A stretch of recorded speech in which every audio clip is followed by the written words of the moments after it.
G'day guys, Coffee here. Welcome back to another video on Return of Magic. So today I'm going to be talking about the Gunner.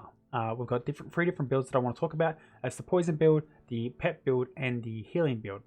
So first of all, I feel like the Poison build itself is extremely effective in pretty much all environments, especially PvP, because if you're any good at kiting, then yeah, it's very, very powerful. So we tried this out and I didn't really lose, except for those that were way over my stats, or they just knew their classes exceptionally well. There's not many things that will be able to stop the Gunner and its Poison build. So what is the Poison build? So first of all, the stance is the Hunter stance.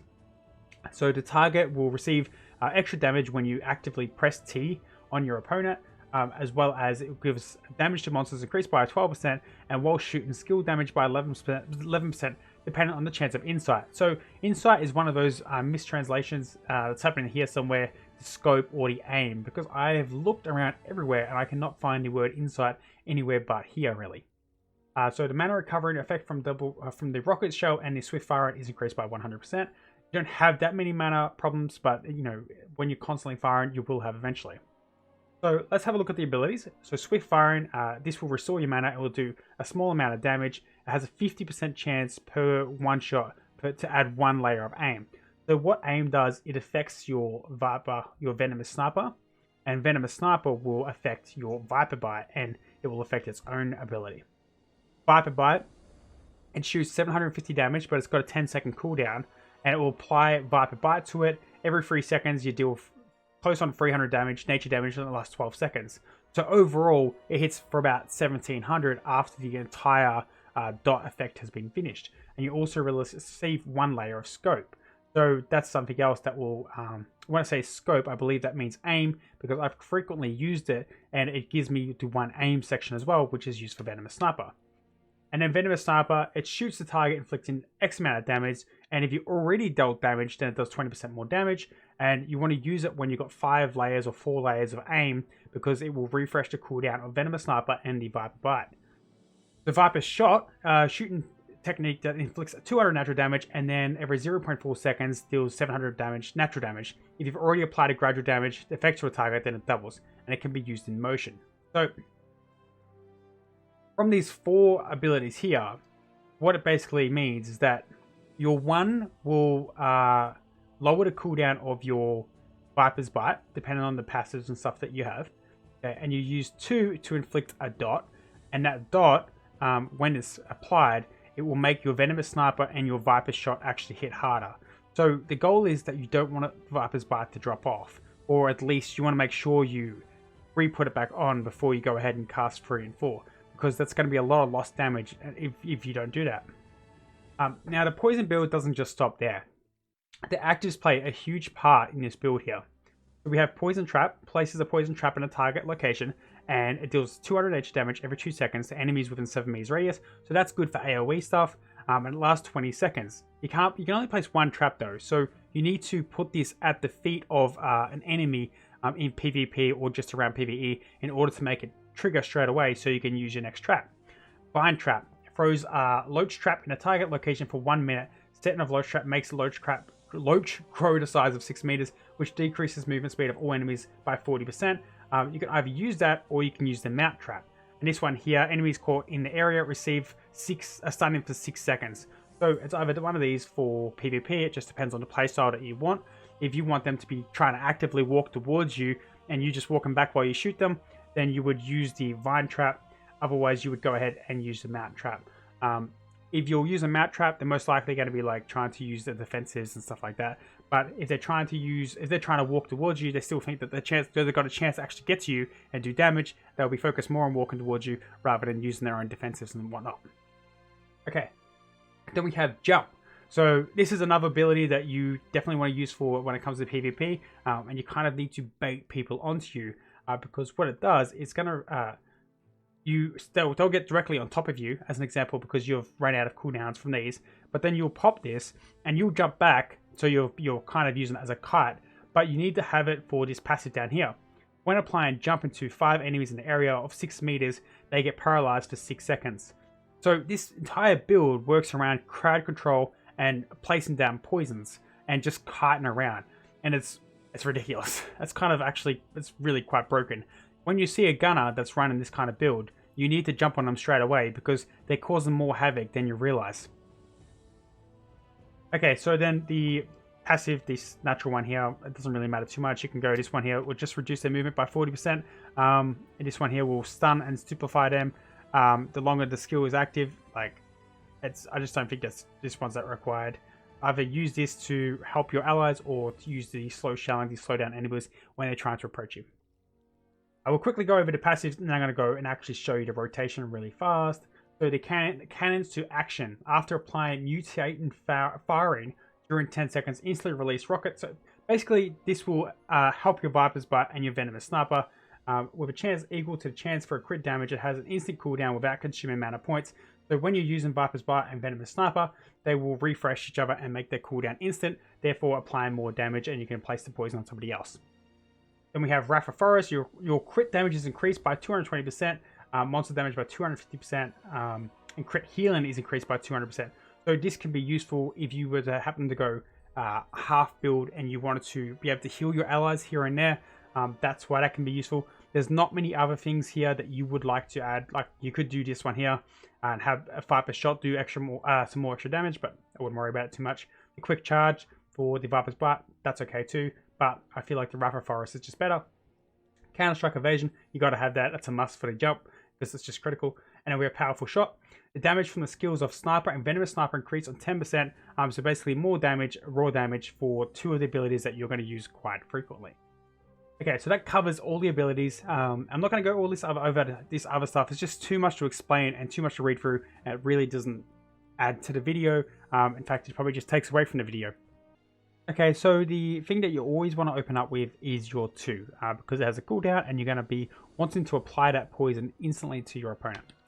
And then you would jump onto your 2. If it actually works again, then you just go ahead and do it because it does a good amount of damage and you refresh your poison. You want to use your 3 and then your 4, get the cooldowns going. Of course, we've placed 2 down, so that means that 4 was going to do more damage. You would place 2 again, and then you always use the ability that's got the little shiny around it because it means that it's got the cooldowns just refreshed. So now I can do it again, so it's going to apply a lot more damage. So remember, this one is to refresh 2. You got to keep your cooldown onto up high, and then you can use your 3, and then you would also use your 4 because now 4 is going to be doing more damage because you've got the poison down. That's a basic rotation. It's very simple, but it's very effective because if you've got a person chasing after you and you've got a poison applied to them, you're going to chuck out the traps. Not like that. You don't do that. You chuck the traps directly on them and they're going to get messed up. You're going to place that other trap on them and they're just going to be like, okay, well, I'm stuck now. And you're just going to continue to poison them and keep walking backwards. You can shoot quite far. The Spellblade, of course, or the Knight, they're going to lunge at you. They're going to go like that and they're going to stun you or they're going to try and stop you of some way. At which point you would press R and you would jump backwards. But once again, now they're paralyzed for 6 seconds or 5 seconds. And then you keep applying your poison and keep walking backwards. Your cooldowns on your poison trap and your vine trap are not that high. They're only 20 seconds. So by the time the 6 seconds is out again, you've already got to place another trap right in front of them or right in front of you as they jump to you. They're going to get trapped and you're just going to walk backwards and keep shooting them. What are they going to do about it? I mean, it really is that strong. The mage might be able to out DPS you because it's got some raw builds. Make sure you check out that class if you're going to play a mage. It's got some huge amount of burst damage, but it's also highly skilled, not as easy as the gunner. But that pretty much covers it, what you need to know for the gunner on the poison build. Other than that, we have the awakening skills. So we can quickly go over that real fast before I move on to the next one.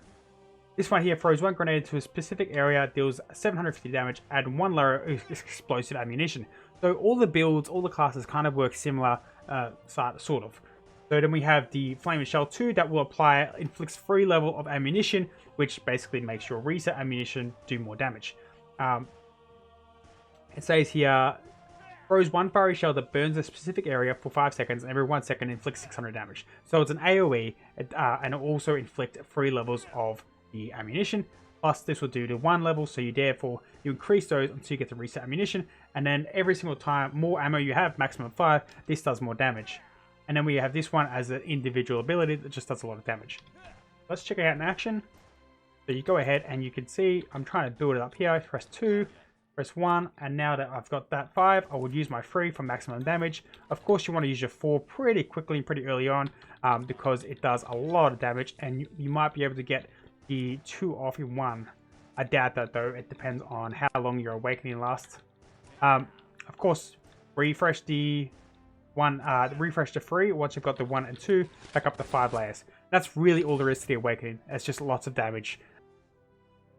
Okay, so I'm going to make this next build pretty short and sweet. It's going to be all about the pet and how the pet works. So the better pet you have and the abilities and stuff like that, and the single raw damage that it does, the more powerful this build is going to be. So most of the abilities are actually still the same because, for example, this one's still just better than the Quick Shell, as an example. Viper Bite is still just better than Predator Shellfire. Part of the reason is that, it's got a cooldown of 10 seconds similar to this, and the damage for over time from the Viper's Bite is still just outright better than this one here. And the whole build around the pets is where it says down the bottom, cooldown, the assault order is reduced for 1 second. That's the goal that we have.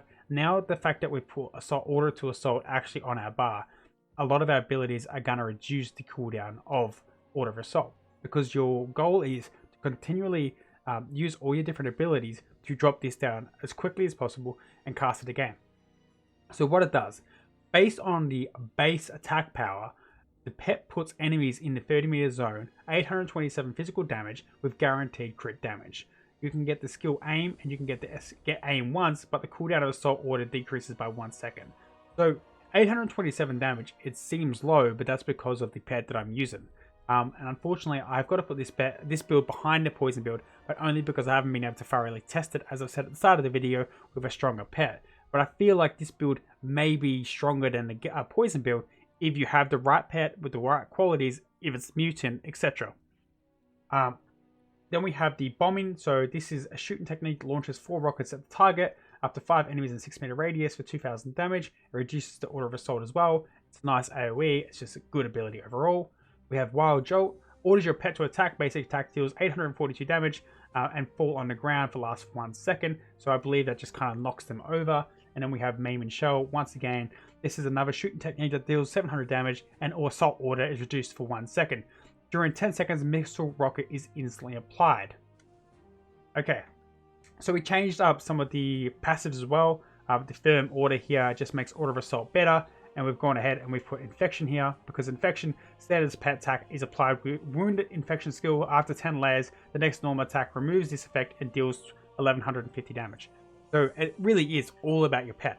So let's have a quick look at the rotation, and you guys can see how fast it is. Of course, it's going to tell me to use it straight away, and it's just going to attack up for 1700 damage. You can go ahead and do it again, and it's another 1800 damage. And as you'll see, each time I use my abilities, it's going to do more damage. So of course, another reason that I kept Viper's Bite here on my build is because Viper's Shot is still effective. So as long as I have the dot that's applying from the previous build, then I go ahead and use Viper's Shot, then it's going to do more damage again. So make sure you keep those guys in combination with each other. And then of course you use your normal pet. Like, I actually spoke to somebody on Discord before, and they weren't aware that this pet, Mooney, does that ultimate by you activating it. So if you guys aren't aware of that, you got to press this button down here. It shines up and it goes up as the pet attacks. The rage goes up to 1000, and you press X. That's the default key in order to use the ability. That could explain why in a lot of the heroic dungeons and stuff, not heroic dungeons, CBT, sorry, just dungeons in general, that people weren't actually using their pet, as probably because they weren't aware of it. So yeah, press X.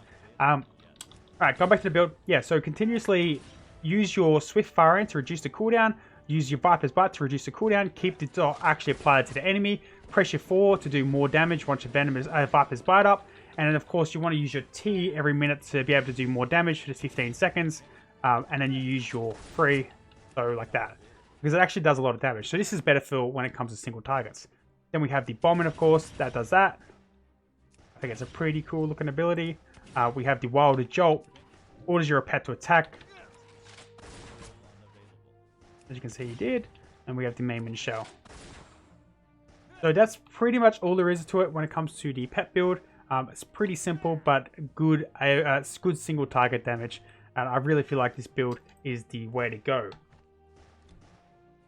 When it comes to your awakening skills, they're exactly the same, by the way, for the hunter stance. So next we're going to have a look at the healing build. It's pretty self-explanatory, but we'll just go through the abilities and have a quick look at it anyway. So I don't really like talking about healing classes when it comes to Eternal Magic, just because of the translations and stuff, and I can't really heal anybody to show you guys how effective it actually is. When it comes to the gunner, there's really no choice when it comes to the healing build itself. It's really quite simple. So we'll start with the stance. You need to have this because of the healing effects from the active, pressing T, as well as increasing healing effect by 20% and gives mana points equal to 2 times your agility. So your agility is going to be your main skill in this character. By pressing C, you will see here it says class importance 5, and then agility will affect your other skills for your other build. So you got to be focused on agility. Now, when it comes to the actual 4, there's only one section that you can either select. Healing Fog will be your primary ability when it comes to healing and being like not wasting all your mana points, because some of the other abilities actually do use a lot of mana, and sometimes it's better just to use Healing Fog because it doesn't actually cost anything, and you can sit there and continually slowly heal your tank, as an example. This one here, basic healing skill, each 3 seconds restores 200. So it's basically a dot that you put on your allies that will heal them, and it's pretty cheap when it comes to mana. So you would just use that on your allies because quite frequently they will run into a circle, they'll get some damage. You just use that and then go back to the tank. Basic healing skill, the target immediately recovers 50% of the gradual healing effects only used if the target has a gradual healing effect. So what this means is basically you want to use your 2, and I believe it is the 4 as well, in order to recover them over time, and then you would use regeneration in order to make that immediate and just heal everybody up. So this one here, wild healing, basic healing skill. The most 4 seriously wounded allies in a 40-meter radius get wild healing, quickly recover 300 points, and every 3 seconds they get 200 health points. Yeah, that's just another dot that you would place onto people, but it's a spell and it takes 2 seconds, and you wouldn't just keep using it because it costs 300 mana, and I've only got 4,500. So you would run out pretty quickly if you were to keep casting that, and that's why you need to use Healing Fog. So if you did want to keep using these though, one of these skills over here, for example, shooting, this will have a 2-second spell, so I would not use it. I would use Swift Firing. You could use this to restore 45 mana points and still do damage. It depends on the team comp that you've got and how capable your current tank is. When it comes to the actives, we still, once again, we don't have that many options, but the options we do have are actually pretty good. So this one here, Revitalize and Lighthouse. There's a beacon of healing with an area of 40-meter radius. 40 meters is pretty big. That immediately starts to cast Rejuvenate, Balm, or Wild Mending to random allies and refresh heal over time status.